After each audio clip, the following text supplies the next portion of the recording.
Assalamualaikum warahmatullahi wabarakatuh.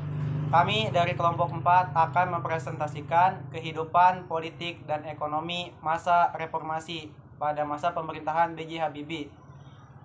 Yang beranggotakan kelompok kami, yang pertama saya Muhammad Maulana Qori.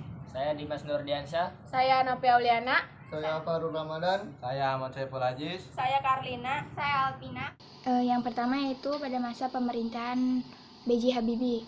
Presiden ketiga Republik Indonesia ini hanya menjabat sebentar. Ia menjabat selama 1 tahun 5 bulan. Kenapa sebentar? Soalnya Bapak Presiden kita yang terkenal dengan kejeniusannya ini pada saat itu dianggap sebagai perpanjangan tangan rezim Orde Baru. Jadi rakyat menuntut Bapak B.J. Habibie untuk segera melakukan pemilihan umum sekuat. Nah, maksud dari perpanjangan tangan dari rezim Orde Baru itu adalah beliau itu kan sebelum menjadi presiden, beliau itu kan menjadi wakil presiden dari Bapak Soeharto. Nah, setelah Bapak Soeharto mengundurkan diri, maka secara otomatis Bapak B.J. Habibie inilah yang menjadi presiden. Sebagian orang menganggap bahwa Pak B.J. Habibie itu masih anak buah dari Bapak Soeharto, yaitu anak buah dari Orde Baru itu. Nah, jadi muncullah istilah bahwa pemerintahan B.J. Habibie itu adalah perpanjangan tangan rezim Orde Baru. Jadi walaupun Orde Baru sudah tidak berkuasa, tetapi pada kenyataannya Orde Baru masih menitipkan kekuasaannya pada B.J. Habibie. Itu menurut sebagian orang. Nah, jadi itulah alasan kenapa Bapak B.J. Habibie sebentar dalam menjadi presiden di Indonesia, gitu.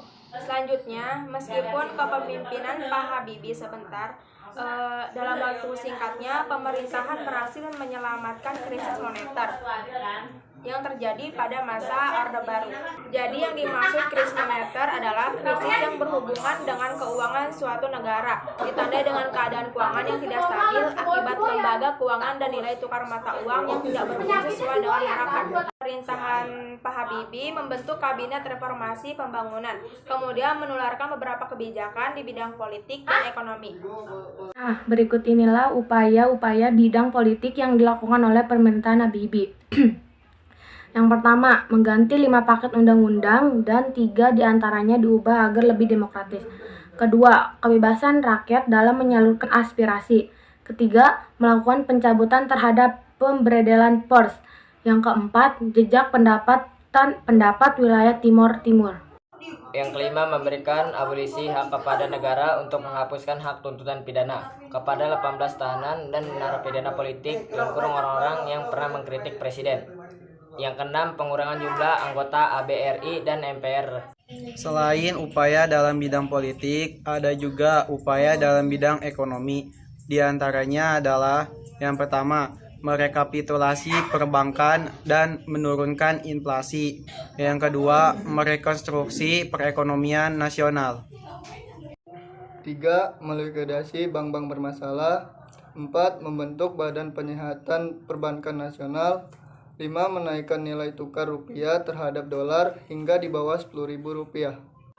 Nomor 6. Mengesahkan Undang-Undang Nomor 5 Tahun 1999 tentang larangan praktik monopoli atau persaingan tidak sehat.